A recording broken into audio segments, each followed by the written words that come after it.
समोरच्याशी मी संवाद साधतोय, तर तो संवाद साधताना कुठलाही हातचा विषय न ठेवता, कुठेही छद्मी भाव न ठेवता, कुठेही टोचून बोलणे किंवा या गोष्टी न ठेवता, त्याच्याशी जो सुसंवाद आपण करू, तो सुसंवादातून जे काही दोघांना मिळणारा जो आनंद आहे, तो म्हणजे अध्यात्म. प्रेक्षक बघतायत. मग त्यांनाही जाणवलं पाहिजे, की आपण अध्यात्म मार्गामध्ये काय चुकतोय? कुठे अध्यात्म मार्ग चुकीच्या मार्गाला चाललाय का? असं जाणवतंय का? किंवा ही खरंच चूक आहे, हे आपण कसं सांगू शकतो? श्वासाचे 32 प्रकार आहेत. हं.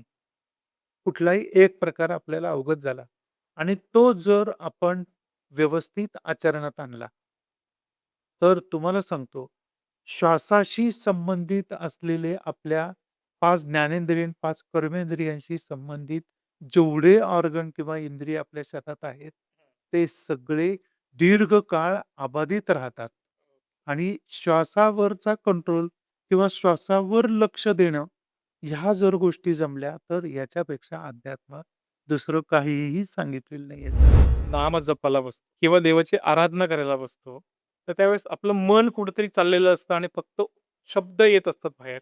ही गोष्ट 100% लोकांच्या बाबतीत होते. पण मग हे होऊ नये, त्यासाठी एक छोटा उपाय काय सांगता येईल? अगदी. मार्ग दाखवण्यासाठी कोण असणार आहेत परत असे? त्याच्यासाठी तू मला काहीतरी सांग. त्यावेळेला ह्या यंत्राचा जन्म झाला. आता ते यंत्र असं आहे, की आपण आपला प्रश्न मनामध्ये घ्यायचा. जो कुठला भेडसावतोय तो आणि त्या यंत्रावर गुरु महाराजांची प्रार्थना करून बोट ठेवायचं एका अक्षरावर. मग डोळे उघडायचे. मग ते अक्षर एका कागदावर लिहून घ्यायचं. मग तिथून 18 वेळा मोजायचं. हं. मग जे 18व्या नंबरला अक्षर येईल, ते परत मोजायचं. ते त्या पुढच्या अक्षरासमोर ठेवायचं. असं 18 वेळा करायचं. म्हणजे 18 अक्षरांचं एक नाव तयार होतं. आणि ते नाव म्हणजे आता ऐकायची तयारी ठेवा. सुखद धक्का बसेल तुम्हाला.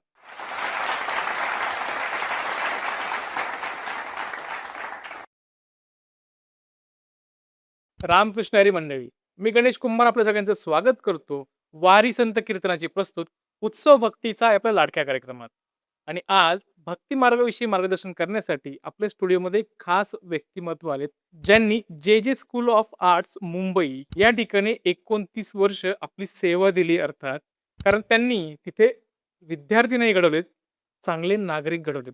हजारो विद्यार्थी त्यांच्या अध्ययनाखाली शिकलेले आहेत.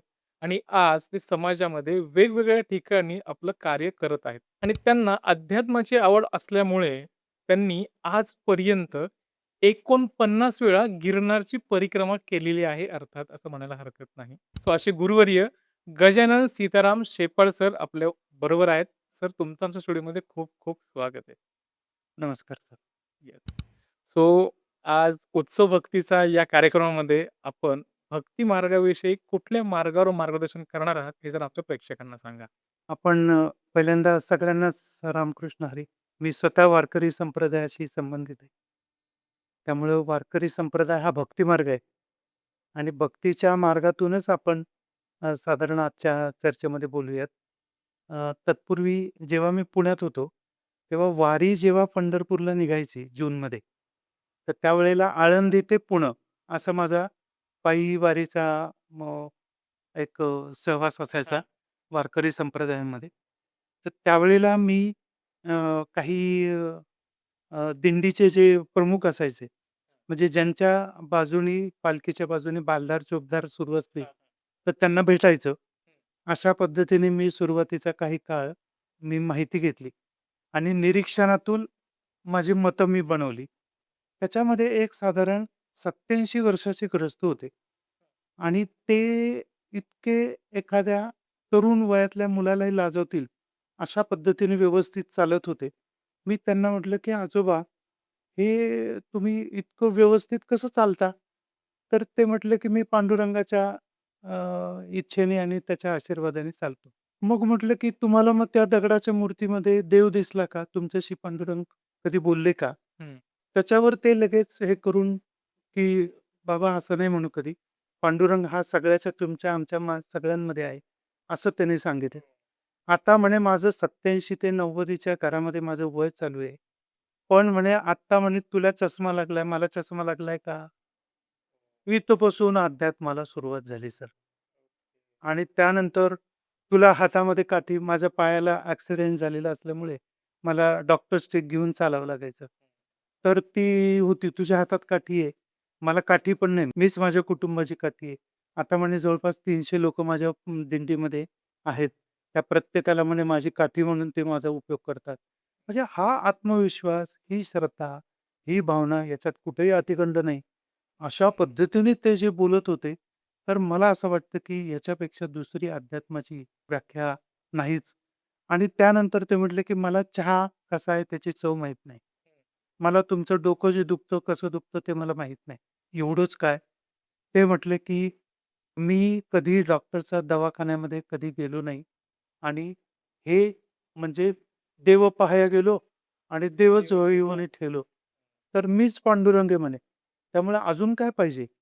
अशा पद्धतीने त्यांनी जे मला त्यावेळेस सांगितलं, तर त्यानंतर मग माझी पण उत्सुकता वाढली आणि मग मी प्रत्येकाला काय-काय बोलायला लागलो, विचारायला लागलो आणि मग मग पुन्हा कधी निघून गेलं तेही कळालं नाही. मी जवळपास सासवडपर्यंत मी त्यांच्याबरोबर वेगवेगळ्या वारीतल्या लोकांशी मी बोलायला लागलो आणि नंतर एक असं लक्षात आलं, की हे जे मुखामध्ये हरिनाम आणि पायामध्ये चप्पल नाही. खाली ते कुठं खडा आहे, दगड येईल, काय काटा येईल, हे न पाहता जे चालत होते, तर ह्याच्यामध्ये मला त्यांचा जो पांडुरंगाच्या वरचा जो अढळ विश्वास आहे, तो मला त्यांच्या पदोपदी जाणवत होता.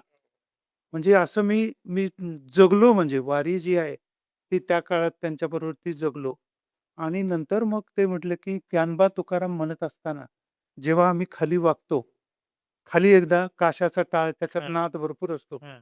कासं या धातूचीच ताकद तेवढी आहे, की तो नाद मग ते म्हटले, की ज्ञानोबा तुकाराम म्हणत असताना, हा जो आम्ही जो एकदा खाली वाकून टाळ्याचा नाद करतो, एकदा इथे करतो नाभीच्या समोर आणि एकदा आकाश तत्व.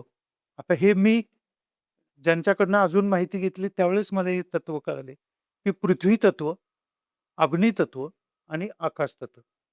या 3 तत्वांना आघात करत नादब्रह्म शोधत-शोधत जेव्हा ते विलंबित लय, मग मध्य लय आणि नंतर द्रुत लय. अशा ह्यामध्ये म्हणजे उजवा पाय पुढे टाकायचा, मग मागे व्हायचं, मग परत उजवा टाकायचा, मग अग्नी तत्वासमोर तो नाद आहे आणि मग परत मागे होऊन आकाश तत्वाचा तिथं तो जो टाळ नाद करायचा. हं. तर असा पृथ्वी तत्व, अग्नितत्व, आकाश तत्व या 3 तत्वांबरोबर तादात्म्य पावत जेव्हा ते पहिल्यांदा सावकाश मग हळू गती घेत द्रुत गतीमध्ये म्हणजे गतीने जेव्हा ते ते नृत्य करतात विठ्ठलाच्या नावाने, त्यावेळची जी तादात्म्यता आहे, ती तुम्हाला सांगतो हिमालयीन साधूंना वर्षोनवर्ष गेल्यानंतर जी काही त्यांची साधना किंवा ब्रह्मानंदी टाळी लागत असेल, ती या भक्ती मार्गामध्ये यांना एका महिन्याच्या वारीमध्ये यांना साधत असेल, असं लक्षात येतं सर. तर अध्यात्म, त्यानंतर आपण ज्या घरामध्ये जे आपल्या सांस्कारिक ज्या गोष्टी करतो, उदाहरणार्थ रांगोळी काढणं, ते आणि नंतर हे जे काही प्रचलित संत सत्पुरुष आज जे वेगवेगळे कोर्सेस घेतात, वेगवेगळ्या कार्यशाळा घेतात किंवा त्यांच्या आश्रमांमध्ये सत्संग घडवून आणतात. हं, तर त्यांचं काम तर ते सुरूच आहे त्या हं, पद्धतीने. पण त्याचे मुख्य 2 जे एलिमेंट आहेत, घटक आहेत, हं, तर ते आपल्याच जवळ आहेत. तर त्या हं. घटकांबद्दल मी आपल्याशी बोलणार आहे आजच्या बैठकीमध्ये. सो प्रेक्षकांना कळालंय, की आज आपण कुठल्या भक्ती मार्गाविषयी चर्चा करणार आहोत, मार्गदर्शन करणार आहोत. सो कुठेही जाऊ नका, शेवटपर्यंत बघत राहा. तर आता आपण सुरुवात करू.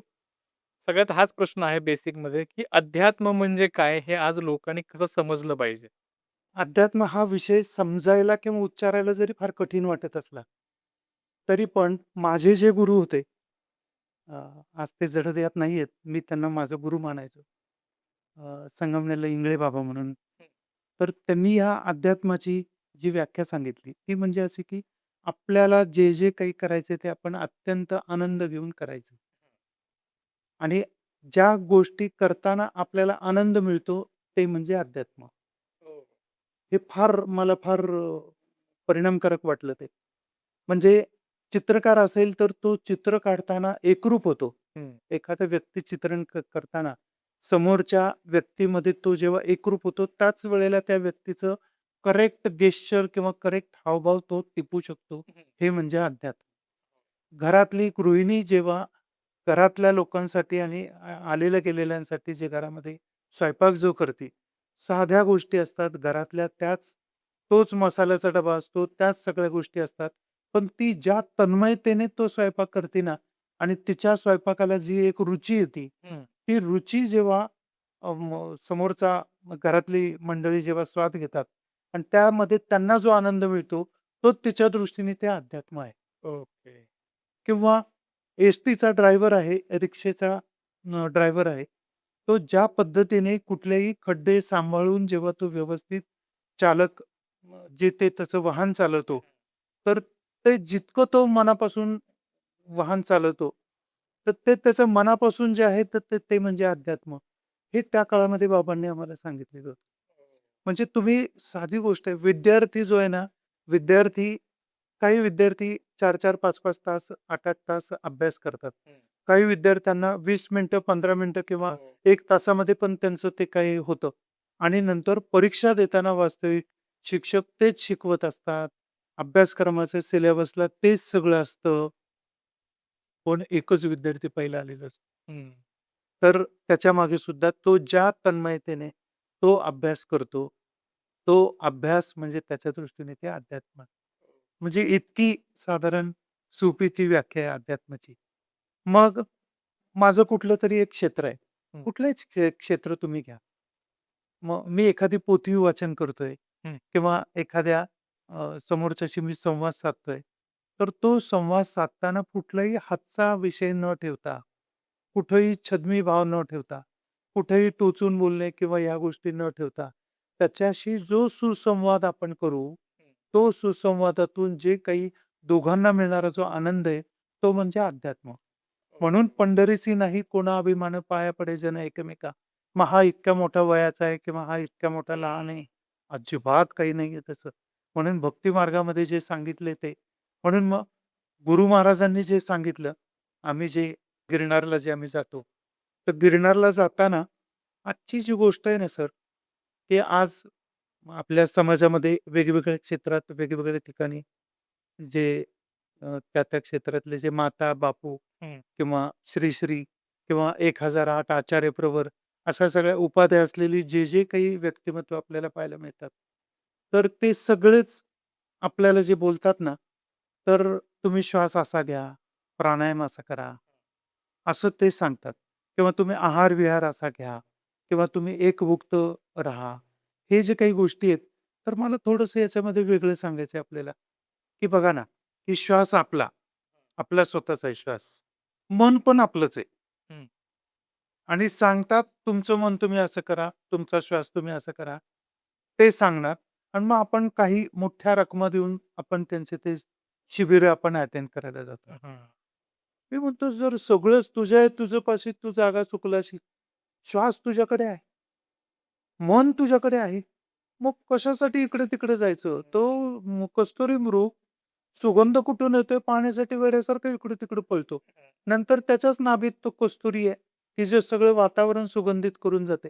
मी असं म्हणेल, की आपला श्वास आणि आपलं मन ह्या गोष्टींकडे जर आपण एका विशिष्ट पद्धतीने जर बघायचं ठरवलं, तर आपल्याला आपल्याच घरात आपलं अध्यात्म आपल्याला शोधता येतं. ओके. आता पहा सर, की एक 11 वेळा श्वास घेतला. आता श्वास घेण्याच्या काही पद्धती आहेत. पुण्यामध्येच एक हेमाताई जोशी म्हणून होत्या. त्या गरवारेला डॉक्टर सुधाकर जोशी आणि डॉक्टर हेमाताई जोशी म्हणून होत्या. म्हणजे साईबाबांच्या डोक्यावर ज्यांनी छत्री धरलेली आहे, राहत्याचे जे निमोणकर, हां. त्यांची ती पणती. ओके. म्हणजे काळ्या टोपीचे जे ग्रस्त आहे, ग्रुप फोटो आहे बघा हो, हो, हो, हो. साईबाबांचा.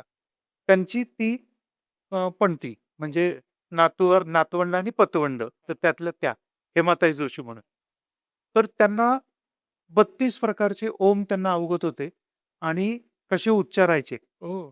आणि त्यांच्याकडनं मी त्याचं ज्ञान घेतलं ओके. त्यांच्याकडनं. तर त्यांना जवळपास एक 50-55 कंट्रीजमध्ये बोलावलं जायचं तो ओम शिकण्यासाठी. ओके. तर त्यात त्यांनी श्वासाचे काही प्रकार सांगितले.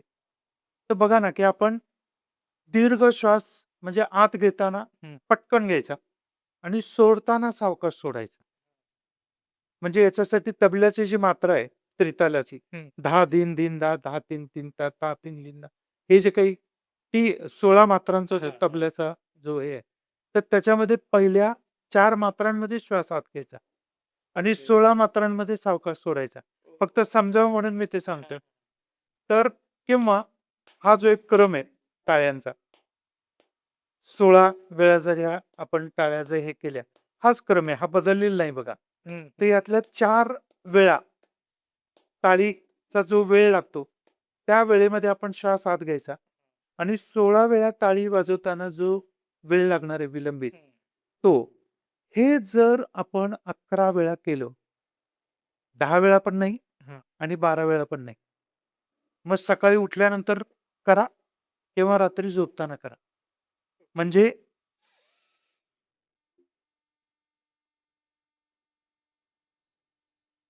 ही झालं एक आवर्तन. हां.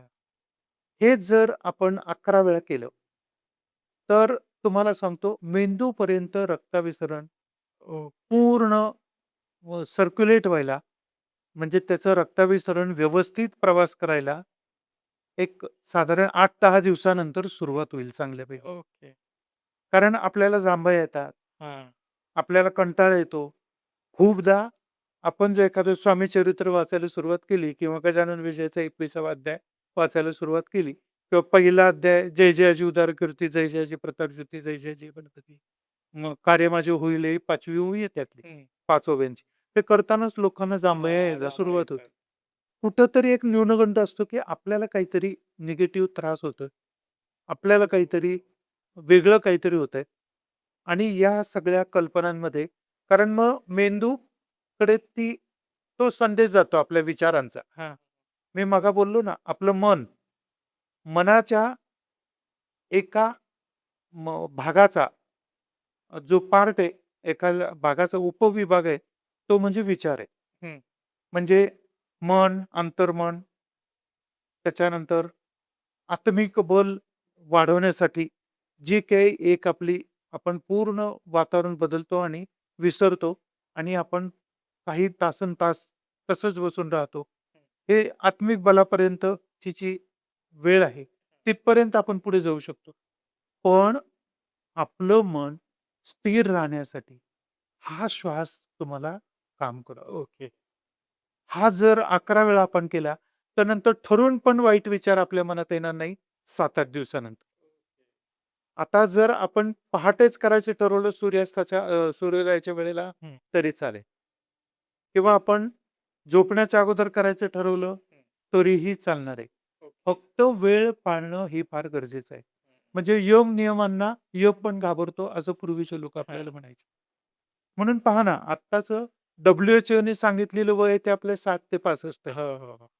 पण त्याच्यातही 96 वर्षाचे किंवा आपल्या पुण्यातलेच ज्येष्ठ श व्यंगचित्रकार फडणीस, हं. शिदो फडणीस हे 100 जुलैमध्ये 101वं वर्ष त्यांनी पद्धतशीरपणे पार केले. ओह! त्यांना चष्मा सुद्धा आत्ता गरजेपुरता लागतो. ते आत्ताही त्यांच्या मोठ्या घरामध्ये संपूर्ण फिरतात आणि सगळं करतात. तर एकभुक्त, यम-नियम पाळणं, शरीराला काय पाहिजे तेवढंच देणं.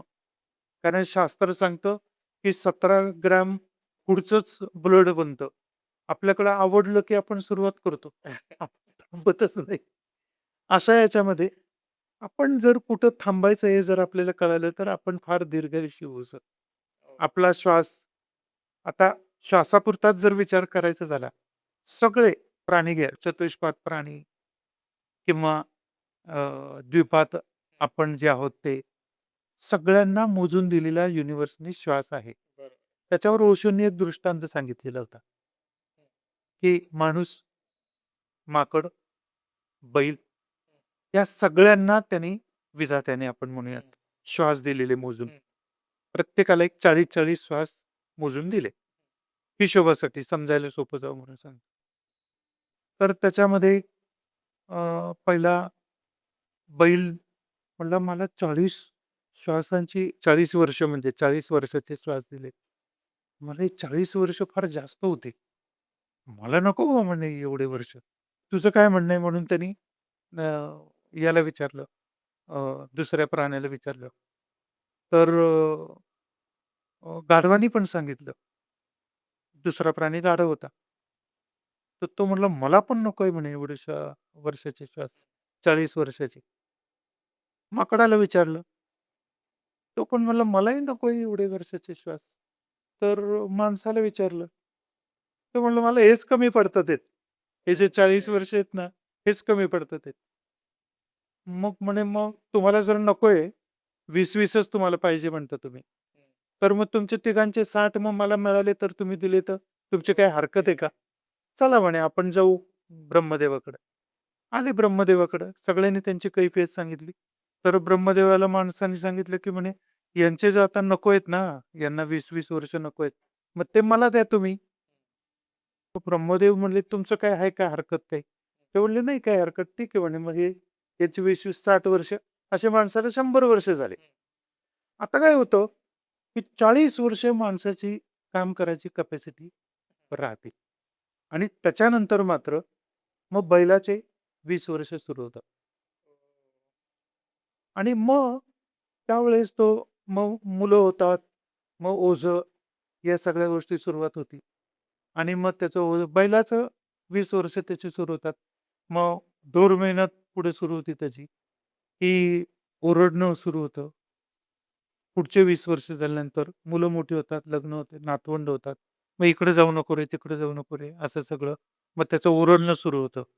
प्रत्येकावर ओरडणं असं सुरू होतं. ते 20 वर्ष त्याचे तसे जातात, जर मिळालेच तर. आणि नंतर मग भग्नदंती होतो. चेहरा माकडासारखा होतो. पार्श्वभाग घासून चालणं किंवा ओणवं बसणं, उकड बसणं. म्हणजे ह्या 3 प्राण्यांचे जे गुण आहेत, ते त्याच्या 20 वर्षामध्ये त्याला मिळायला मिळतात, वापरायला मिळतात. आणि हे सगळे जे आहेत, ते हे फक्त त्या श्वासामुळे होतंय. ओके.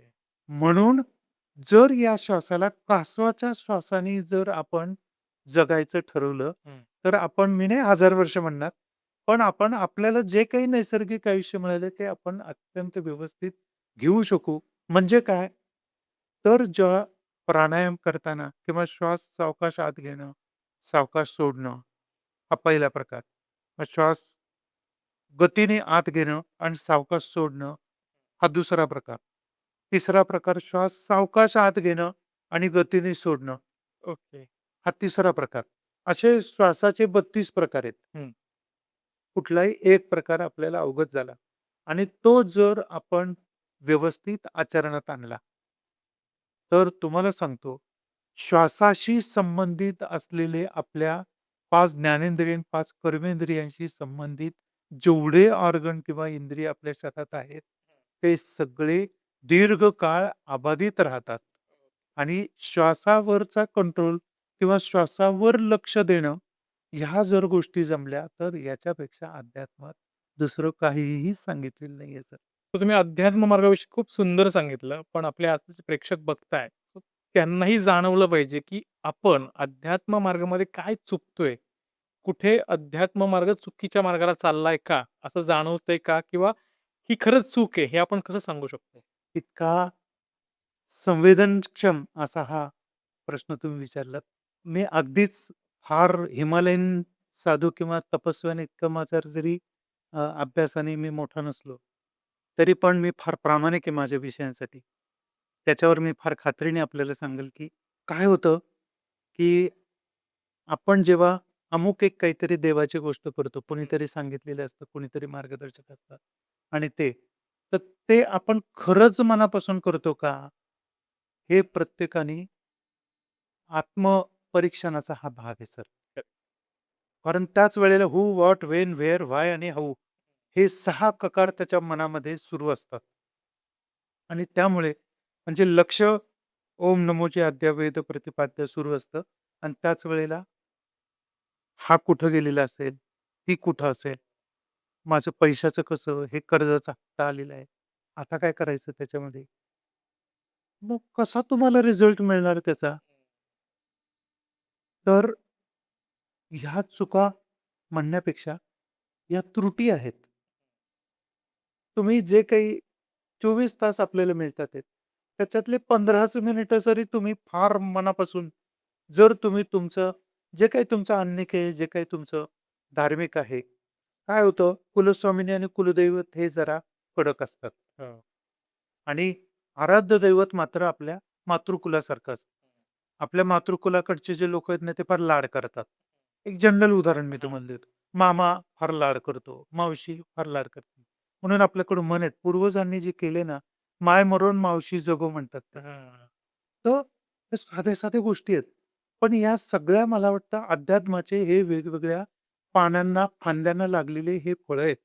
ह्या जे काही हे जे काही आहेत ना उदाहरणं, तर ती. तर हे सगळं त्यांनी इतकं शांतपणे 15च मिनिटं त्यांनी त्याचं आराध्य दैवत तुम्ही जे म्हटलं ना, हं. की मातृकुलासारखं आहे. आराध्य दैवत आपला फार लाड करतं. माझा आराध्य दैवत गणपती आहे. हं. माझं कुलदैवत जेजुरीचा खंडोबा आणि कुलस्वामिनी वणीची देवी. आता कुलदैवत आणि कुलस्वामिनी ही तुम्हाला डिसिप्लिन लावत असते. हां. म्हणून तुम्ही कुळधर्म, कुळाचार हे ते वेळेत सगळं केलं पाहिजे. अमुक पूर्णावरणाचा स्वयंपाक हां. किंवा त्यांच्या परंपरेनुसार जे काय आहे ते. मग तिथं सगळं मग ते 16 ओळ्यात तो स्वयंपाक असतो. मग कोणाला तरी सवाष्ण ब्राह्मण असतो, नाहीतर एखादं मेव्हण म्हणून नवरा-बायकोंना जेवायला बोलवलेलं असतं. हो. हे सगळं जे असतं ते सगळं डिसिप्लिनने करायचं असतं. तळी भरायची असते. सगळं शिस्तीत असतं. हं.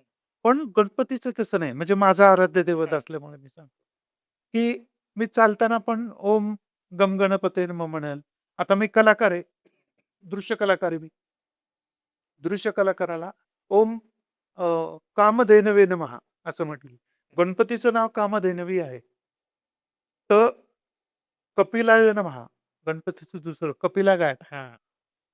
ती सगळ्या इच्छा पूर्ण करते. कामधेनूचं दुसरं नाव कपिला आहे. कपिला गाय ही कामधेनू आहे. कपिला म्हणजे संपूर्ण काळ्या रंगाची गाय. दुर्वासानेनंतर हो, ती हो, हो. एक ती कथा आहे वेगळी. पण गणपतीचं नाव कपिलाय नमः. ओम कपिलाय नमः हा जप जर मी केला, तर मला तो जास्त आनंद देतो.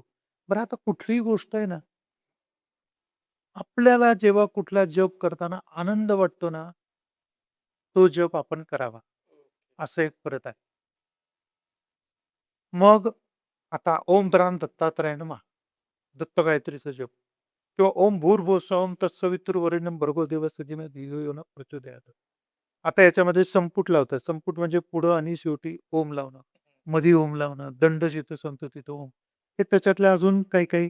गोष्टी आहेत त्या जपानुष्ठानातल्या किंवा जप करण्याचे जे विज्ञानात सांगितलेल्या हां. गोष्टी आहेत त्या शास्त्रांनी सांगितलेल्या. पण मग हे थोडेसे आपण जर व्यवस्थित त्याचा नियम पाळला, आपल्याकडनं काही चूक होणार नाही ना, अशी भीती मनामध्ये एकीकडे आणि आपण करून तर बघू, असं एक येतं. मग नाही येणार रिझल्ट त्याचे. मग त्यामुळं आजची स्थिती काय होतीये, की चला मग आपण एका गुरूकडे जाऊ.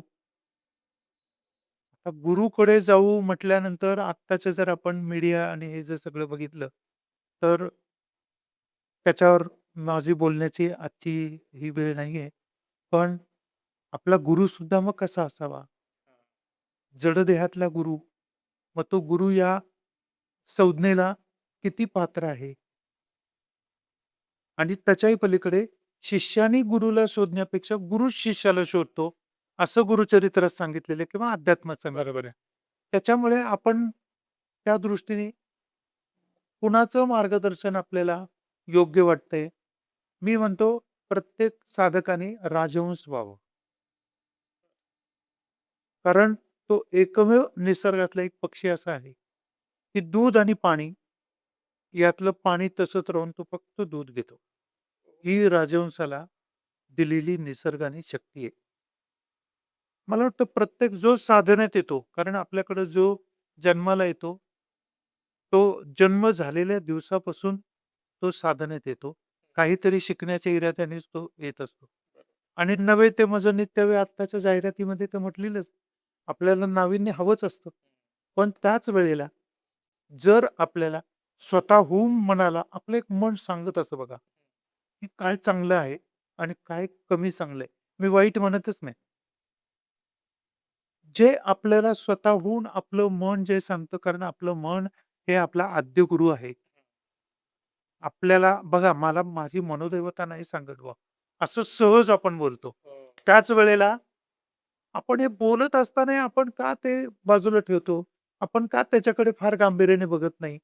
मला माझ्या मनाला जे वाटतंय, ते जर मी मनापासून केलं, तर कुठल्या ज्योतिषाची गरजच नाहीये तुम्हाला. हे तुम्हाला आउटपुट मिळण्यासाठी सकारात्मक. असं मी आपल्याला सांगेल सर. Okay, okay. पण तुम्ही एक आत्ता एक मुद्दा काढला, की ज्यावेळेस आपण नाम जपायला बसतो किंवा देवाची आराधना करायला बसतो, तर त्यावेळेस आपलं मन कुठेतरी चाललेलं असतं आणि फक्त शब्द येत असतात बाहेर.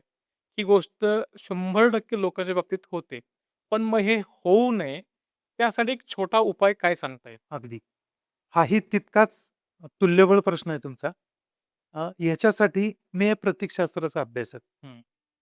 अ, एकरूपता किंवा तादात्म्य पावणं किंवा एकरूप होणं, ह्या गोष्टीसाठी एक उपचार आहे. हं. आपण नॉर्मल जेव्हा बसतो, मांडी घालून बसतो आपण, तर शक्यतोवर उत्तरेकडे तोंड करायचं ओके. आणि आपल्या आय लेव्हलला, हं.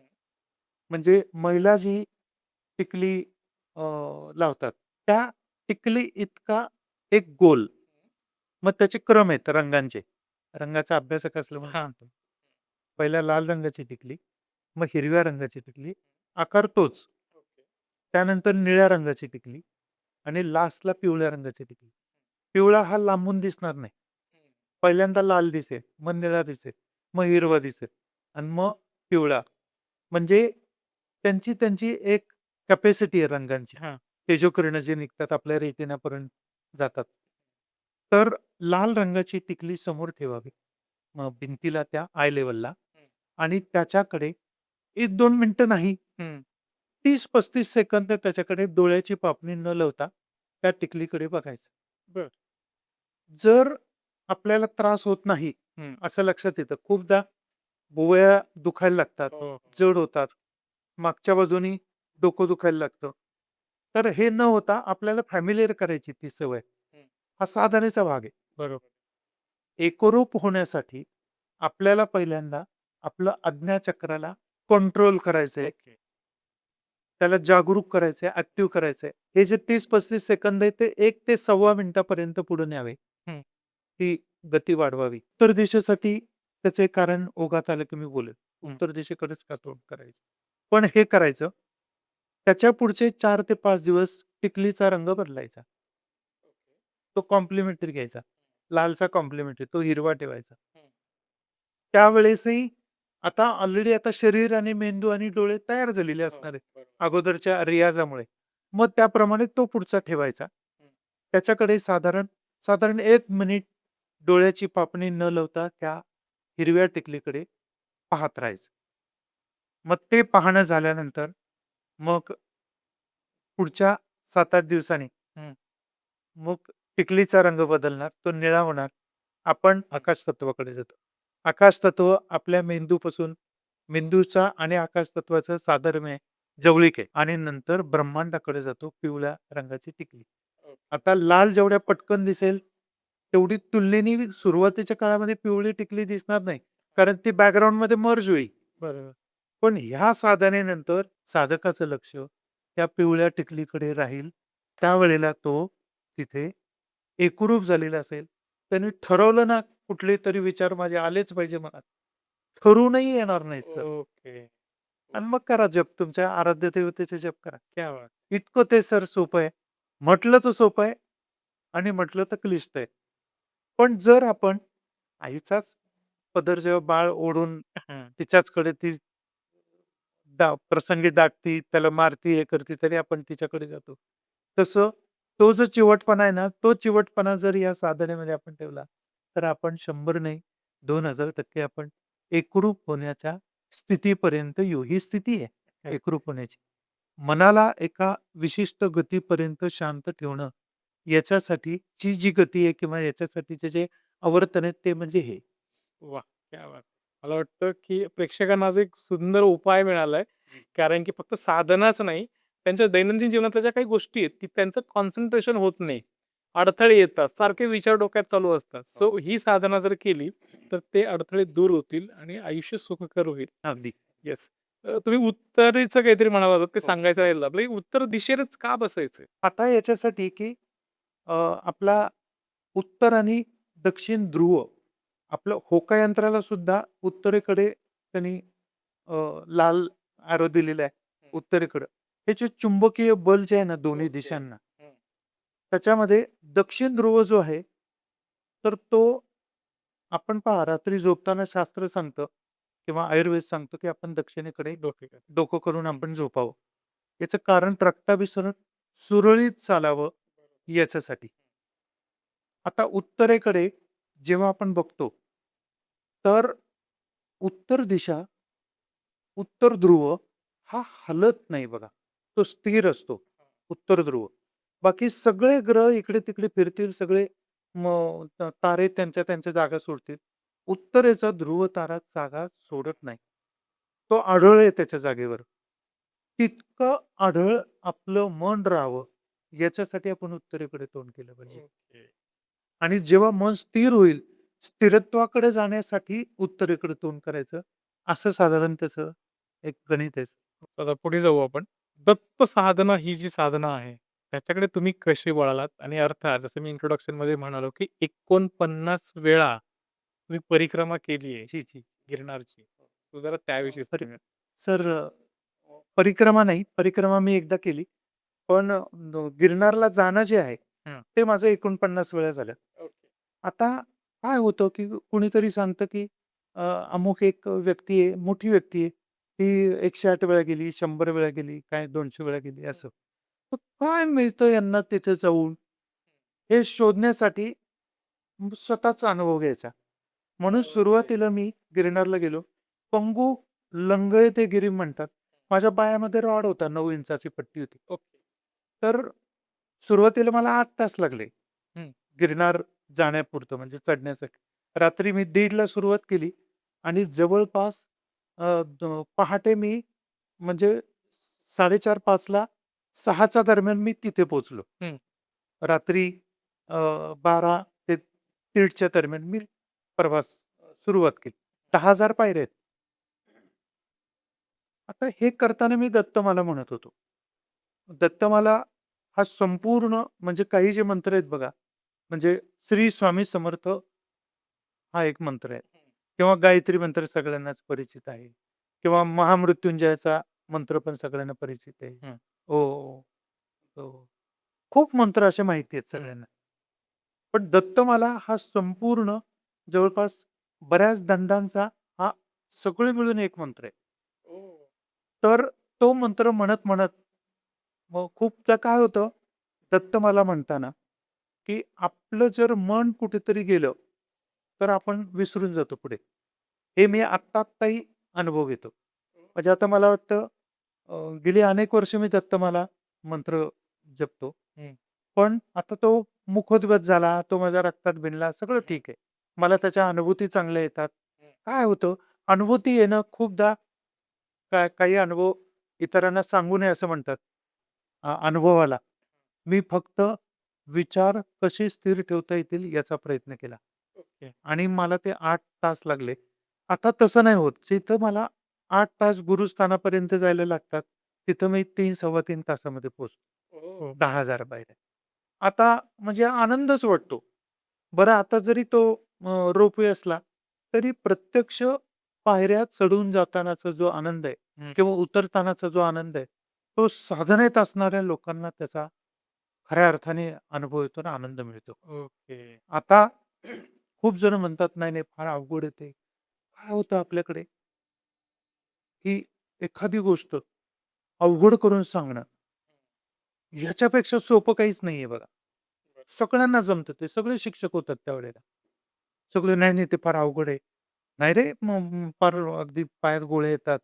मग चक्कर येतात. मग वर अगदी 4,000 फुटावर आपण गेलो, तर मग काही जणांना दम्याचा त्रास, मग श्वास लागत नाही, अमुक होतं. म्हणजे जेवढे-जेवढे संकट आहेत ना, हं. ते सांगण्यासाठी जणू काही एक स्पर्धा चालू असली हं, हं. लोकांची. पण मी थोडासा प्रवाहाच्या विरोधात सोपं करून सांगण्या इतकी अवघड गोष्ट दुसरी नाहीये सर कुठलीच. बरोबर. पण माझा तो मुळातच स्वभाव तो असल्यामुळं, की मग चढण जे आपण काही ट्रेकर नाही आहोत. हं. पण जर पायऱ्या चढण्यासाठीची जी एक विशिष्ट लय ठेवली, म्हणजे कधीतरी एकदम जोरात चाललो आणि नंतर थांबलो, अमुक केलं, थकायला येणारच ना. पण जर एका विशिष्ट लयीमध्ये जर आपण पायऱ्या नागमोडी चालायला लागलो किंवा पायच तिरपे ठेवत जर आपण चढायला लागलो, असे पाय न हे करता, असे पाय जर करत आपण ओके. वर जर गेलो, तर जरा कमी थकवा, कमी ठिकाणी आपण थांबतो.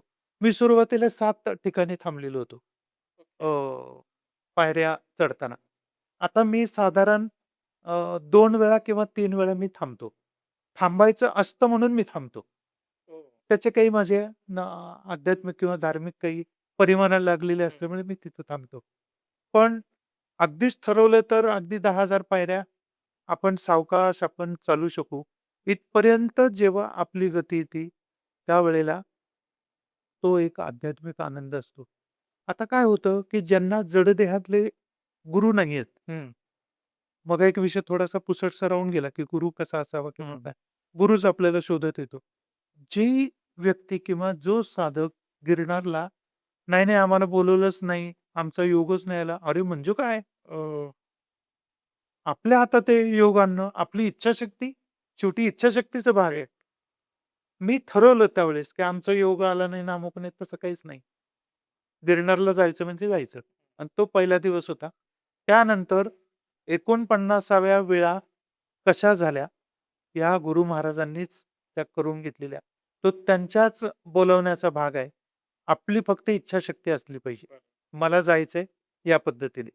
आता येताना काय होतं, ज्यांना परत त्या गुरुचा शब्द येईल. जडदेहात ज्यांना गुरु नाहीये ना, गिरनारहून येताना घरापर्यंत येईपर्यंत आपल्याला ज्या गोष्टींची आपल्याला चिंता लागलेली आहे, हं.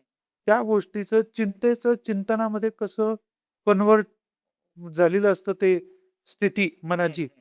ती आपल्याला कळत पण नाही आणि आपल्याला सोल्युशन मिळून जातं, आपल्याला उत्तर मिळून जातं. हे अनुभव, हे काळ्या दगडावरची पांढरी रेघ हे मी स्वतः घेतलेले आहेत. ओके.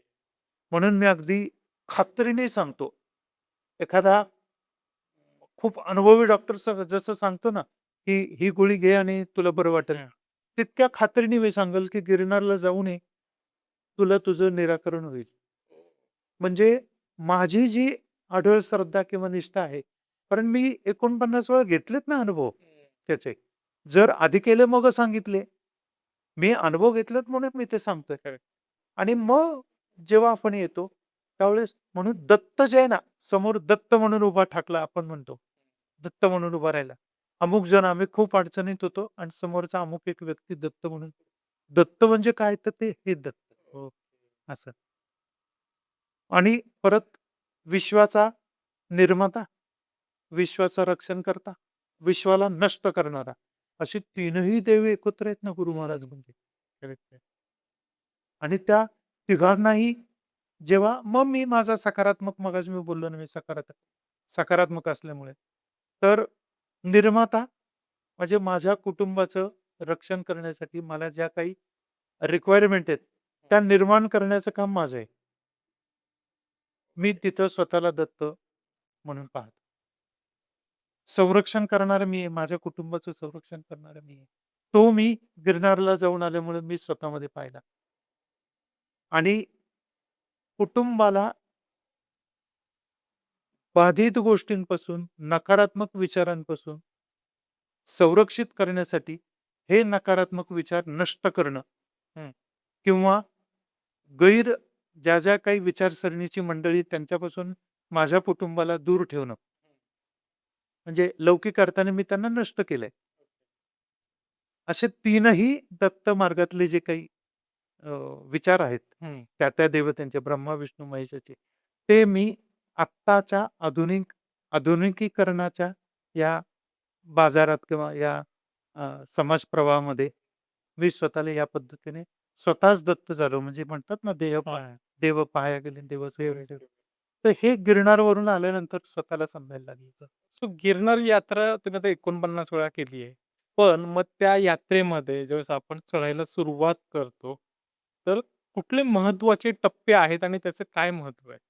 सगळ्यात महत्त्वाचं म्हणजे जे सुरुवातीला जातात किंवा पहिलीच वेळ ज्यांची आहे, एकतर मनावर फार दबाव असतो, दडपण असतं. म्हणून तिथे अगदी पहिल्या पायरीलाच मारुतीचं दर्शन हं, घेऊन पुढे निघायचंय हं, आणि नंतर मग आता तू मला शक्ती दे, की माझं सगळं ही यात्रा पूर्ण होऊ देत. हं. गुरुस्थानापर्यंत मला जाऊ देत. अशी ती प्रार्थना करून चढावा मारुती म्हणून तिथं आहे. ओके. माझं हे चढण व्यवस्थित होऊ दे आता, या अर्थाने. तर त्या मारुतीचं दर्शन आपण घेतलं, की आपण पुढे निघतो. आता कसं होतं याच्यामध्ये, की मग बरेच मध्ये ठिकाणं आहेत. म्हणजे हिमालयाच्या अगोदर गिरनारचा जन्म झालेला आहे, असं हो. पुराणामध्ये सांगितलेलं आहे. आणि पार्वतीचा भाऊ, म्हणजे समुद्रामध्ये तो लपून बसलेला, तो नंतर आला, अशी एक त्याची कथा आहे. पण माझं गिरनारकडे जे लक्ष केंद्रित झालं, त्याचं कारण असं, की मी जेव्हा पूर्वी पुण्यात होतो, त्यावेळेस मला एक बुधवार पेठेमध्ये एक कॅलेंडरवाला होता. त्याच्याकडे मला फार जुने 100 वर्षापूर्वीची कॅलेंडरचं त्यांचं कलेक्शन होतं आणि मी इथे एका हायस्कूलला, एका कॉलेजला मी नुकताच कलाध्यापक म्हणून लागलेलो होतो. तर असं फिरत होतो मी. तिथं मला एक टेंबे स्वामींचं एक सिद्ध यंत्र मला मिळालं तिथे. ओके. ते यंत्र बऱ्याच अशा चौकटी त्याच्यात आहेत आणि त्याच्यात ह्रीम, क्लीम किंवा श्रीम असे सगळे एक, एक, एक, एक, एक, एक असे उच्चार होते. हं. आणि जवळपास ते 24 बाय 24 चौकोनांमध्ये ते सगळे अक्षरं ते होते. आणि वर लिहिलेलं होतं, की टेंबे स्वामींचं सिद्ध यंत्र. ओह! असं त्यावर लिहिलं होतं. आणि खाली त्याच्या एक असं डिटेल लिहिलेलं होतं, आहे माझ्याकडे ते, की टेंबे स्वामींनी जी स्वरचित गुरु महाराजांनी सांगितलेली 23 जे स्तोत्र आहेत, हं. त्या स्तोत्रांचा त्या यंत्राशी अनन्यसाधारण संबंध आहे. ओह! आता त्याची माहिती अशी आहे, की टेंबे स्वामींनी महाराजांना सांगितलेलं होतं, प्रार्थना टेंबे स्वामी दत्तमयच झालेले होते. हं. गुरु महाराज त्यांच्याशी बोलायचेच. तर ते म्हटले, की आता मी जडदेह सोडल्यानंतर आणि हा सगळा जो समाज आहे, हा भक्ती मार्गामध्ये येणार आहे, तुझ्या दर्शनासाठी येणार आहे. तर त्यांच्या अडी-अडचणींना मार्ग दाखवण्यासाठी कोण असणार आहेत परत असे? त्याच्यासाठी तू मला काहीतरी सांग. त्यावेळेला ह्या यंत्राचा जन्म झाला. ओके. आता ते यंत्र असं आहे, की आपण आपला प्रश्न मनामध्ये घ्यायचा आहे. जो कुठला भेडसावतोय तो आणि त्या यंत्रावर गुरु महाराजांची प्रार्थना करून बोट ठेवायचं हं, एका अक्षरावर. मग डोळे उघडायचे. मग ते अक्षर एका कागदावर लिहून घ्यायचं. मग तिथून 18 वेळा मोजायचं. हं. मग जे 18व्या नंबरला अक्षर येईल, ते परत मोजायचं. ते त्या पुढच्या अक्षरासमोर ठेवायचं. हं. असं 18 वेळा करायचं. म्हणजे 18 अक्षरांचं एक नाव तयार होतं. आणि ते नाव म्हणजे आता ऐकायची तयारी ठेवा. सुखद धक्का बसेल तुम्हाला. टेंबे स्वामींनी लिहिलेल्या 23 स्तोत्रांपैकी एका स्तोत्राचं नाव म्हणजे ते आहे. ओह! म्हणजे त्या अडचण येणाऱ्या व्यक्तीला महाराजांनी ते सुचवलेलं आहे, की तू हे स्तोत्र वाच. ती उपासना कर. इतकी ताकद आहे. मला बोलताना शहार येतो त्याला. हे टेंबे स्वामींनी केलेलं. ते टेंबे स्वामी शरीर व्याधिग्रस्त होतं सगळं असं. एक ती कथा सर्वश्रुत की जिथं शांत हो हां. श्री गुरुदत्ता मम चित्ता हृदयाता. हे जे कवन आहे त्यांचं आलेलं, तर ते कवनाचं निर्मिती जी झालेली आहे ती तिथं गुरु महाराज एक प्रसंग त्यांच्या बाबतीत घडलेला आहे. आपलं विषयांतर होऊ नये म्हणून हां. सांगत नाही मी. पण तो प्रसंग घडल्यानंतर गुरु महाराज दिसतच नव्हते त्यांना. हं. गुरु महाराज नाराज होऊन गेलेले होते. आता हे तितकेच साधक असल्यामुळे त्यांनी जेव्हा साधनेमध्ये त्यांना दिसलं ते गिरनारला जाऊन बसलेत गुरु महाराज. गिरनारचं महत्त्व ते. गुरु महाराजांच्या अनेक ठिकाणं आहेत. कडबंजी आहे, आपली सगळी औदुंबर आहे, वाडी आहे, नरसोबाची वाडी, सगळी अनेक ठिकाणं आहेत महाराजांची. पण त्याच्यात सगळ्यात जास्त जे त्यांना आवडणार आहे ते म्हणजे गिरनार आहे. हं. आणि गिरनारला महाराज जाऊन बसले हे यांना सूक्ष्म समजलं. हे निघाले आता हे तसे साधनाने कधी फ्रॅक्शन ऑफ सेकंदही पोहोचू शकले असते. हं, पण हे चालत निघाले. हं. शरीराला तेवढ्याच वेदना, तेवढाच त्रास व्हावा. गरुडेश्वर मध्ये लागते, जिथं नंतर परतीच्या प्रवासात त्यांनी समाधी घेतली. ती ओके. गुरु महाराजांच्याच आदेशाने गरुडेश्वरला यांनी समाधी घेतली, टेंबे स्वामींनी. मूळ माणगावचे, म्हणजे तळ कोकणात हं. माणगावला त्यांचं सगळं तिथं स्थान आहे. तपश्चर्येचं आणि हं. सगळं. आता तिथे जेव्हा ते गेले गुरु महाराजांकडे, तर ते रडायला लागले, की "तुम्ही का थांबला तिकडे? माझ्याकडे का आलात? रोजच्या याला तुम्ही दिसत नाहीत, काहीच नाही." असं. आणि ते करताना गुरु महाराज जेव्हा कर्मठपणे यांच्या भक्ताच्या या जेव्हा दाद देत नाहीत, त्यावेळेला ते कवच स्फुरलं. आणि त्याच्यामध्ये रेगज आणि कोमल आहे बघा, की सगळे कोमल स्वर आहेत त्याच्यामध्ये, की त्याच्यामध्ये पिळवटलं महाराजांचं हं. सगळं काळीज. आणि नंतर त्यांना त्यांनी ओवाळलं, सांगितलं, जवळ घेतलं, कुरवाळलं.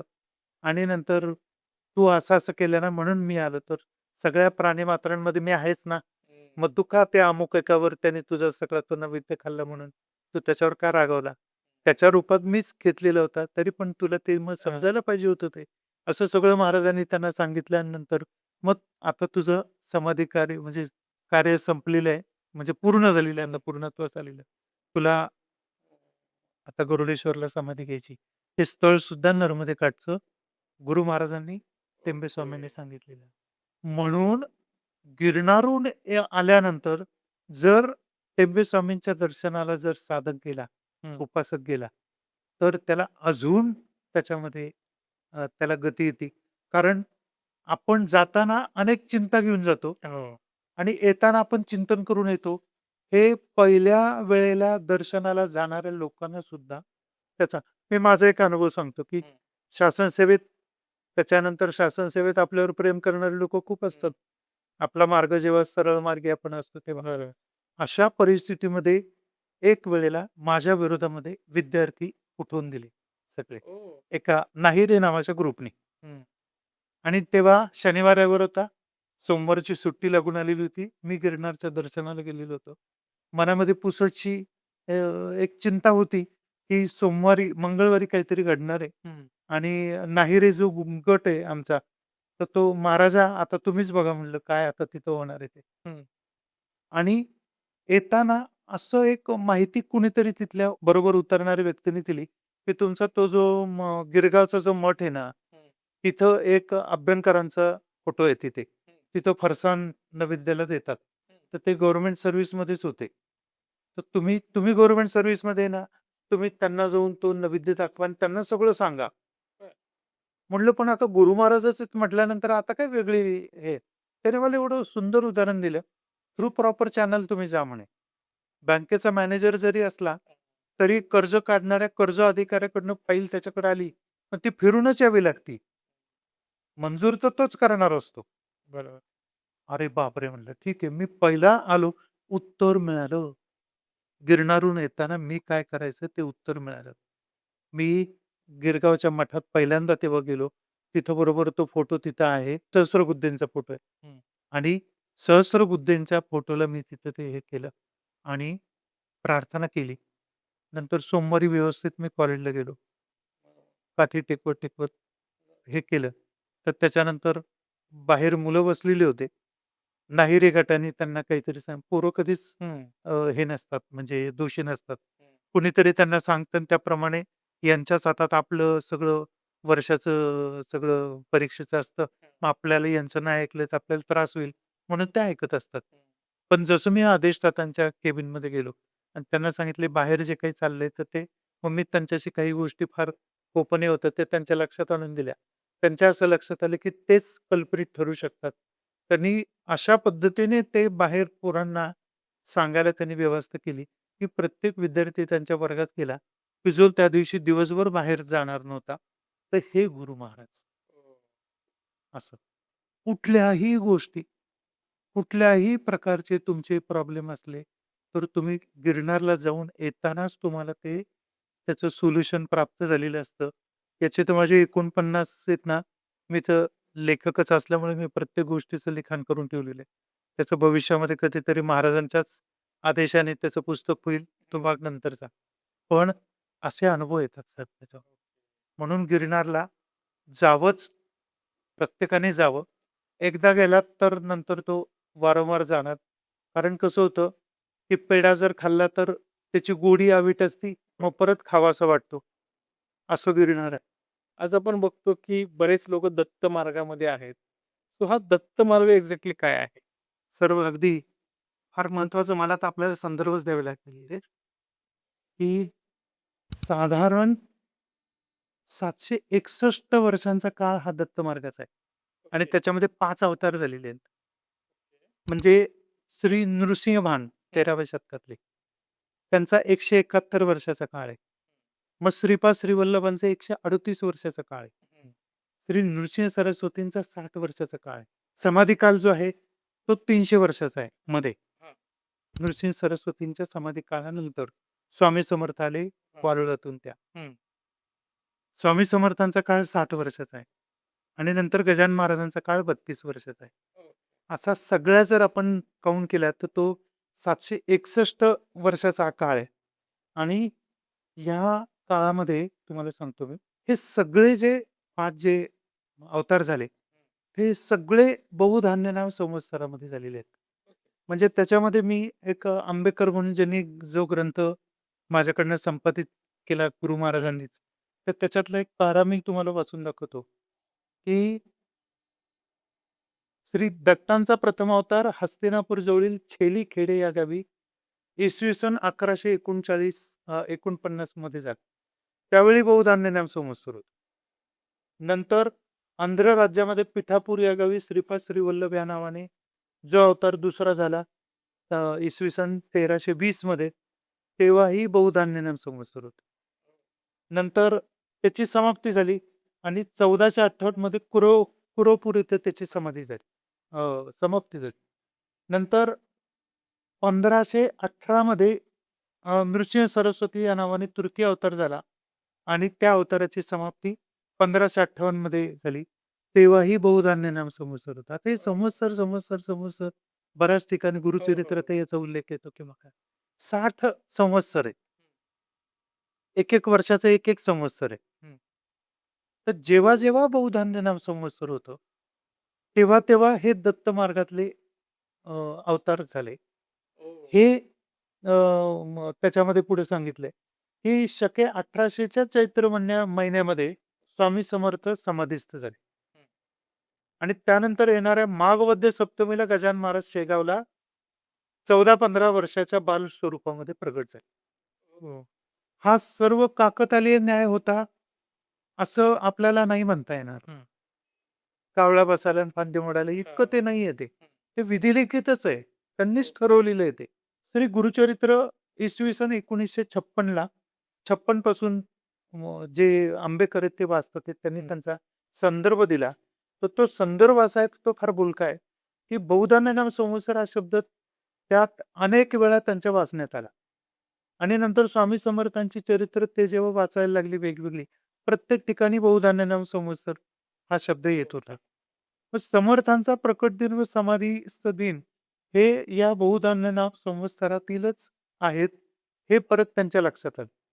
आता 1800च्या वद्य सप्तमीला अतिमंगल दिवस होता आणि त्यावेळेला 1800 म्हणजे बहुधान्य नाम संवत्सर आणि बहुधान्य नाम संवत्सरात प्रकट झालेला अवतार हा श्री दत्तांचाच अवतार आहे, जे अक्कलकोटच्या उत्तरेला गजानन महाराज प्रगट झाले. ओके. म्हणजे स्वामी त्यावेळेस म्हटलेले होते, की या जन्मात आमच्याकडे लंगोटी आहे. आता आम्ही उत्तरेकडे येऊ तेव्हा लंगोटी पण आमची नसणार आहे. आता ह्या सत्पुरुषांचे जे असे जे सांकेतिक जे विधान आहेत हं. ना, ते नंतर कोणी जेव्हा विचार करायला गेलं, त्यावेळेला ते लक्षात यायला लागलं. ओके. तर हे सगळे जे आहेत, हे सगळे दत्त मार्गातले आहेत.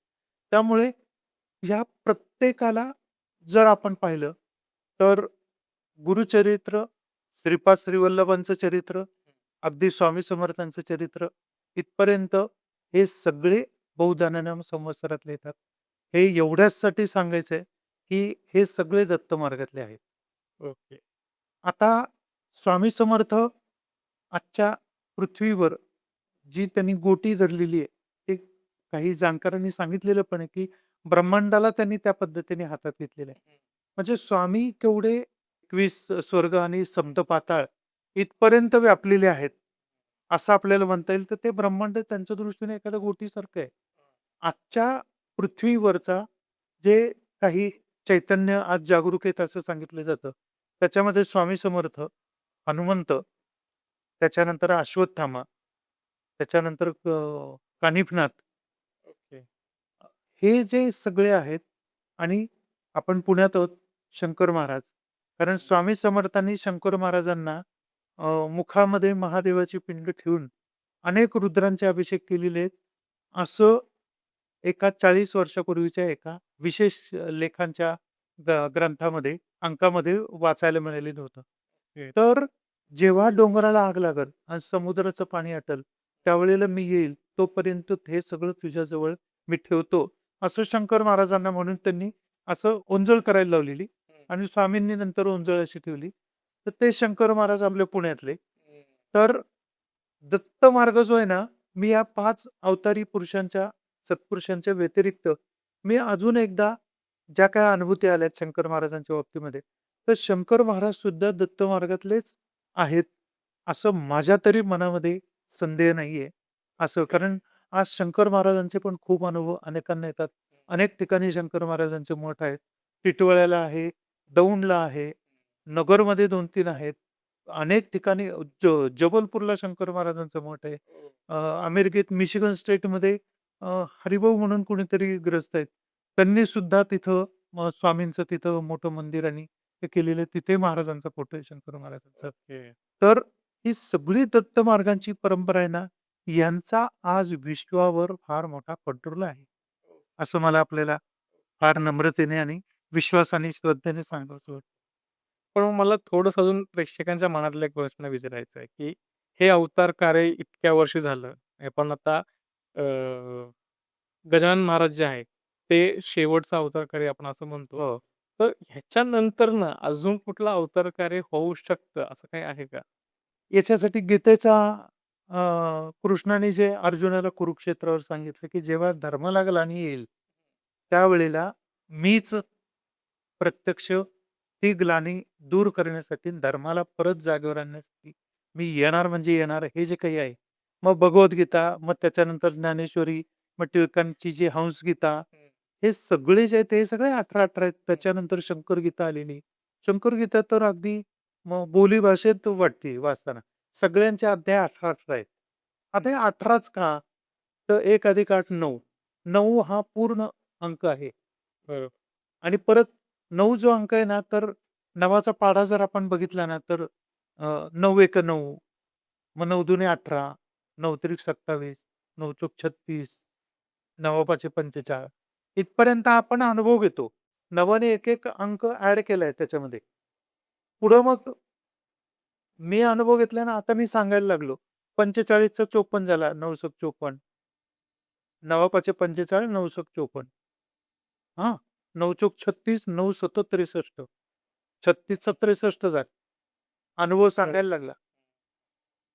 कारुण्यामध्ये आपण खूपदा काय-काय करतो, पण नंतर आपण सामोपचाराचे हे असतात. पहिला 36चा असतो आकडा, नंतर 63 होतो. 63. इकडं 9 त्रिक 27, 9 आठे 72, 72. 9 दुणे 18, 9 9 81 आणि एंडला काय आहे, तर फक्त शून्य ॲड झालेलं आहे यामध्ये. म्हणून हे सगळे गीतेचा, हंसगीतेचा, शंकर गीते, हे सगळे 18च अध्याय का घेतलेले असावेत? तर त्यांना तसं तर सांगायचं नसेल त्याच्यामधून, असा प्रश्न येतो. कारण एंडला शून्यच आहे ना. बरोबर. आपण परत म्हणतो, की पृथ्वी गोल आहे. गोल आहे. सगळ्याच अर्थाने हे वाक्य वापरतो. त्याच्यामुळे मला असं वाटतं, की आपल्या प्रश्नाचं उत्तरच याच्यामध्ये सामावलेलं आहे. तुम्ही आता प्रतीकांबद्दल बोललात. तर एक्झॅक्टली काय ही प्रतीक आहेत?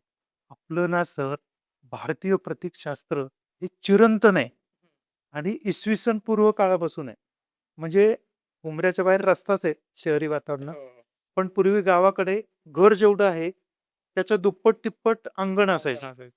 आणि घरातली जी मुख्य स्त्री आहे, ती सकाळी स्नान हो न हो पहिलं काम काय करणार? तर उठल्यानंतर उंबऱ्याच्या बाहेर जाऊन रांगोळी काढणार. हां. आणि 7 टिपके ते एक टिपका. अशी जी तोडत येऊन जी रांगोळी आहे, त्याला कोयरी म्हणतो आपण. हो. आंध्रमध्ये त्याला वल्लरी म्हणतात. इकडे पट्टा पद्धतीत हं. म्हणतात. वेगवेगळ्या प्रांतामध्ये नावं जरी भिन्न असले, तरी मूळ आकार जे आहेत, ते प्रतीकं जी आहेत, तर ती मोठीच आहेत. बरोबर. आता मी जेव्हा विचार करायचो ना याच्यात, की लक्ष्मी चंचल असते, लक्ष्मी चंचल असते. तर परत इकडं विज्ञानामध्ये एक आहे, की every action there is reaction असा एक हां. लॉ आहे. मग जर लक्ष्मी जर चंचल असेल, तर स्थिर लक्ष्मी पण असली पाहिजे. हो. मग स्थिर लक्ष्मी काय? मग त्याचा ध्यास घेतला. काय होतं, जेव्हा आपण एखाद्या गोष्टीचा ध्यास घेतो, आपल्याला वेड लागतं ना, लौकिक अर्थाने वेड अर्थात, तर आपल्याला ती गोष्ट प्राप्त होते. हां. आणि त्याप्रमाणे जेव्हा ही रांगोळी समोर आली, त्याचाही मला संदर्भ मिळाला एका जुन्या ग्रंथामध्ये. तर देवी कोश, पुराणं, वेगवेगळ्या देवीचं साहित्य, लक्ष्मीचं, दुर्गेचं जे काही पुरातन जे ग्रंथ आहेत. तर याच्यामध्ये साधारण लक्ष्मीची किंवा देवीची किंवा दुर्गेची जवळपास 3,000-3,500 प्रतीक आहेत. ओके. म्हणजे मग याचा जीभ ओढताना आपण मग लगेच गुवाहाटीची देवी अलीकडं एका राजकीय कारणामुळे फार फेमस झाली. हो. तर ती त्या याचा असुराचा जीभ हासडते किंवा मग ती मुद्रा वेगळी. हं. अशा वेगवेगळ्या मुद्रा आहेत. बरोबर. आपण वणीच्या देवीची तर अष्टभुजा देवी आहे. प्रत्येक हातामध्ये शस्त्र आहे वेगवेगळे. त्या हो. शस्त्रांना नावं आहेत. आयुध आपण म्हणू त्याला असं. तर अशीच जी एक लक्ष्मी आहे, तिचं नाव अमृणी असं आहे आणि ती ओके. स्थिर लक्ष्मी आहे. म्हणजे ती अशी आत्ता ज्या पोझिशनमध्ये आपण बसलोय, तर आपण किमान अर्धा पाऊण तास, 1 तास आपण उठणार नाही आहोत. अशी आपली मुद्रा आहे आत्ता. हो. आपण असं नाही बसलेलो, की आता उठायचं आहे 5-10 मिनिटांनी. हं. तर ती अशी रिलॅक्स बसलेली आहे. तिने अशी लाईट पिंक कलरची साडी परिधान केलेली आहे. त्याच्यामध्ये धूपछावसारखा रंग म्हणतात, तसा हिरवी छटा दिसतीये एमरल्ड ग्रीनची. ओके. अशी ती शांत बसलेली आहे. मस्त तिच्या एका हातामध्ये सगळे अ, अलंकार आहेत. एक ट्रे तिच्या हातात एक तबक आहे. असं अलंकृत केलेलं. एका हातामध्ये नीलकमल आहे. कारण मग पतिराजांना नीलकमल आवडतं. त्याच्यामुळे नीलकमल घेतलेलं आहे त्यांनी. आणि त्यानंतर दोन्ही हातांमध्ये आयुध नाही आहेत. इतर गोष्टी तिच्याकडे आहेत. इतर गोष्टी म्हणजे धान्य आहेत, गव्हाच्या लोंब्या किंवा ओके. असं तिच्या एका हातामध्ये. एका हातामध्ये तिने शंख घेतलेला आहे. असं तिची एक मुद्रा आहे. त्या मुद्रेतली आणि ती रिलॅक्स आहे. खूप आनंदी चेहरा आहे, प्रसन्न चेहरा आहे तिचा. तर ती जी कुणी प्रतिकात्मक जी लक्ष्मी आहे, ती अमृणी आहे. आणि तिचं जे प्रतीक आहे, ती म्हणजे ही कोयरी आहे. हे आपल्या पूर्वजांना, आपल्या आजींना, आयांना पण काय खापर सगळे जुने जे आहेत हां, हां. पिढ्यांमधले लोकं, या सगळ्यांमधल्या महिलांना कसं माहिती? बाहेर बरोबर ती रांगोळी काढायची. आता काय होतं, परत यम-नियम मगाचा एक शब्द गेलेला तो. जेव्हा सकाळी उठल्या-उठल्या दारासमोर उंबऱ्याच्या बाहेर ती रांगोळी काढायची. तर आणि त्या रांगोळीवर एक हळदीचं चिमूट आणि कुंकवाची चिमूट आणि अक्षतांची चिमूट ही त्या रांगोळीला ती लक्ष्मी स्वरूप मानून ती मनोमन तिची मानसपूजा करायची आणि नंतर उजवा पाय उंबऱ्यामधून आतमध्ये टाकून ती प्रवेश करायची. जणू मीच लक्ष्मी आहे, ते प्रतीक तयार केले. आपण पहा आज जर आपलं जे धावपळीतलं जे जीवन बघतो, तर ह्या जीवनामध्ये हप्ता, नोकरी, ट्रेन मिळणार का? लेट झालेलं, परत गाडीचं ट्रॅफिक पुण्यातलं ट्रॅफिकबद्दल तर आर-टी-ओच जास्त जो अधिकारवाणीने सांगत. हे सगळं जे आहे, या धकाधकीमध्ये सगळ्यात एंडला काय, तर चरितार्थासाठी ही सगळी तंगडतोड आणि कुत्तरओढ अशी हं. झालेली असते. पूर्वीच्या लोकांचं असं तुम्ही कधी आठवून पहा, तर कधीच आता मला एवढे पैसे मिळवायचे तर असं कधीच नसायचं. बरं गरजेपुरतं त्यांना मिळायचं, सगळे सुखी होते. आजारपण येण्याचे म्हणजे परिणाम किंवा संख्या पण कमी तेच असायची. ना. बरोबर. फार कमी लोकं आजारी असायचे. हं. बरं आजी-आजोबा एकत्र कुटुंब पणजोबा पण सापडायचे. 100 वर्षाचे आमचे पणजोबा अमुक आहेत. इतकं सगळं जे आहे, ते केवळ ही जी 2 बोटं आहेत आपल्या शरीरामध्ये 107 मर्मस्थान आहे. हां. ॲक्युपंक्चर, ॲक्युप्रेशर त्याचे तज्ञ आहेत वेगळे. पण ही जी 2 बोटं आहेत, अंगठाच नसला तर ह्या बोटांनी आपल्याला काहीच नाही करता येत. पण अंगठा आणि शेजारचं बोट यांनी जेव्हा ती रांगोळी मग हळू ती चिमूट सोडणार स्फटिकांची, हां. त्यावेळेस तिचं त्या माऊलीचं ॲक्युप्रेशर होणार. ओके. मग सगळ्यांच्या मर्ज्या ती बिचारी सांभाळते. नवऱ्याची मर्जी, सासू-सासऱ्यांची मर्जी, आई-वडिलांची मर्जी, शेजाऱ्या-पाजाऱ्यांची मर्जी, मुलांची, नातवंडांची सगळ्यांची मर्जी सांभाळत कधी ती स्वतःचा वाढदिवस साजरा करत नसायची. सगळ्यांचेच वाढदिवस ती साजरा करणार. पण हे कशामुळे तिला हा पेशन्स येतो? तर त्या सकाळी जे ते ॲक्युप्रेशर त्या रांगोळीमुळे तिला होतं, त्यामुळं आणि ती परत अमृणी या स्थिर लक्ष्मीची प्रतिकात्मक चैतन्य ती ते रेखाटत असते आणि ते ओके. चुकत नाही ती. त्यामुळं ब्रह्मांडाचे त्या लक्ष्मीचं चैतन्य विहरत असतं. हं. त्यावेळेला ते सुद्धा ॲडिक्ट होतो, की इथे ही रांगोळी आता ही माऊली काढणार आहे. बरोबर त्यावेळेला तिला जर ती दिसली, तर ती खुश होते आणि ती तिकडे येते. त्या रांगोळीचं जे टोक आहे, ते घराकडे जेव्हा ती ते करते उंबऱ्यातून आत, तर तो ॲरो आतमध्ये जातो. त्या घरामध्ये लक्ष्मी कायम वास करते, असे आत्तापर्यंतचे जुने खटल्याची घरं जी आपण म्हणतो, हां. ती सगळी अशी असायची. आतमध्ये सुनांच्या आपापसात भांडणं, सासू-सुनांचे हे फार लटके असणार. त्यांना एक मर्यादा असायची. मतमतांतर तर सगळीकडेच असणार आहे.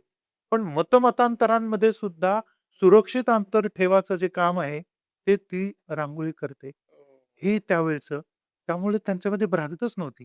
सगळे खाऊन-पिऊन सुखी होते. ती रांगोळी जरी आत्ताच्या लोकांनी, महिलांनी जर त्यांच्या दरवाजासमोर काढली, तर आपल्या स्क्रीनवर आपण ती दाखवू पण हां. ती रांगोळी.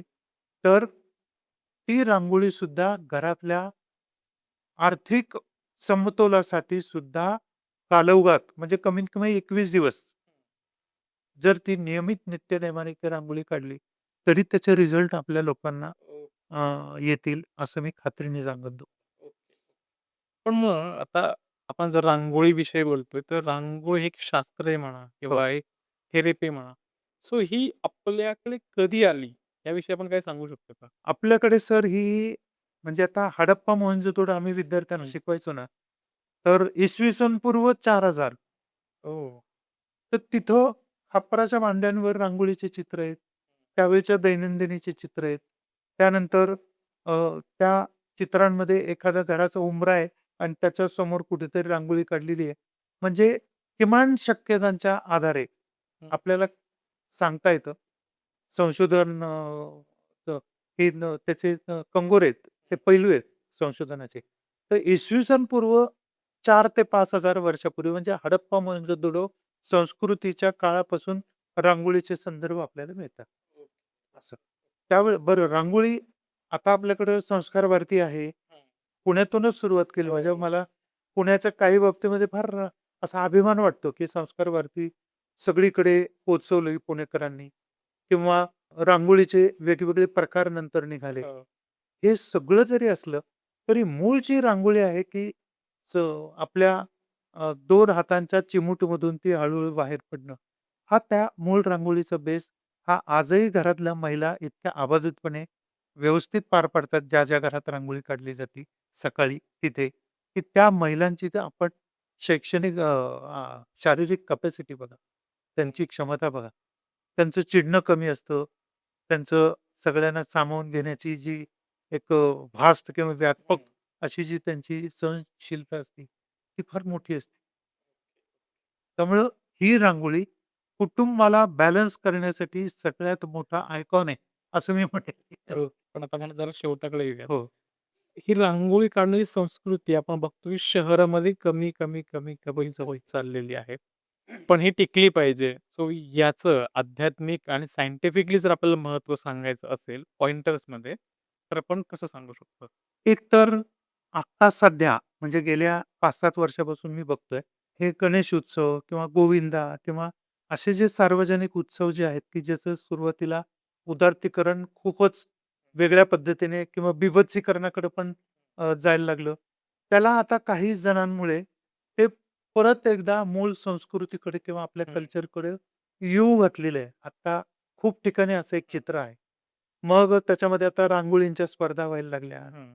त्याच्यानंतर महिलांचे जे बोंडला किंवा अशा स्वरूपाचे जे सुरुवातीचे पारंपरिक जे खेळ होते, त्या खेळांचं आता व्यापक स्वरूपात मग ते स्पर्धेच्या प्लॅटफॉर्मवर त्यांचं उदात्तीकरण व्हायला लागलंय. त्यामुळं आता मला वाटतं जे इटर्नल ट्रुथ आहे किंवा जे चिरंतन सत्य आहे, हं. त्याला मरण नाहीये. त्यामुळे हे परत येऊ घातलंय. त्यामुळं आता भीती बाळगायचं काही कारण नाहीये. जरी आता एआयचा जमाना असला, म्हणजे मी खूपदा भाषणातून पण सांगतो, की आर्टिफिशियल इंटेलिजन्स जो आहे, म्हणजे कृत्रिम बुद्धिमत्ता. तर मी तो एनआय जो म्हणतो ना, नॅचरल इंटेलिजन्स, तर नॅचरल इंटेलिजन्सला किंवा नैसर्गिक बुद्धिमत्तेची तुलना जगामध्ये कधीच होऊ शकणार नाही. आणि परत नवे ते माझं नित्य जसं मग आपण म्हटलो, तसं कुठल्याही गोष्टीला चढत्या कमानीला उतार असतो. ह्या एआय नंतर परत काहीतरी नवीन येणार आहे, परत काहीतरी होणार आहे, होत राहणार आहे त्या गोष्टी. पण आपलं जे मूळ आहे, चिरंतन जे आहे, ते अबाधितच राहणार आहे. म्हणून ओल्ड इज गोल्ड पण म्हटलंय. आपण सांगतो पण आपले लोकं बऱ्याचदा सांगतात, जुनं ते सोनं वगैरे गेलं ते सगळं. त्यामुळं सर काही चिंतेचं कारण नाहीये. येणार आहोत आपण. आपण परत त्या मार्गाकडे येतोय आणि आता तशी विचारसरणी पण सुरू झालेली आहे. मला वाटतं सर खूप सुंदर ते मार्गदर्शन केले आणि मला वाटतं आज प्रेक्षकांना एक वेगळा विषय ऐकायला मिळाला. अर्थात रांगोळी आपण रोज घराच्या दाराच्या इथे काढतो. त्याचं महत्त्व काय होतं मला वाटतं बऱ्यापैकी लोकांना माहीत नसेल. मलाही माहीत नव्हतं. आज सरांच्या माध्यमातून ते मला कळालं आणि मला वाटतं खूप सुंदर एकंदर तुम्ही सगळी चर्चा केली आहे, मार्गदर्शन केलंय. तर तुम्ही तुमचा अमूल्य वेळ दिला त्याबद्दल खूप खूप आभार. धन्यवाद. तुम्हाला जर हा पॉडकास्ट आवडला असेल तर लाईक, शेअर आणि सबस्क्राईब करायला विसरू नका. भेटूयात पुढच्या पॉडकास्टमध्ये एका नवीन विषयासह. रामकृष्ण हरी.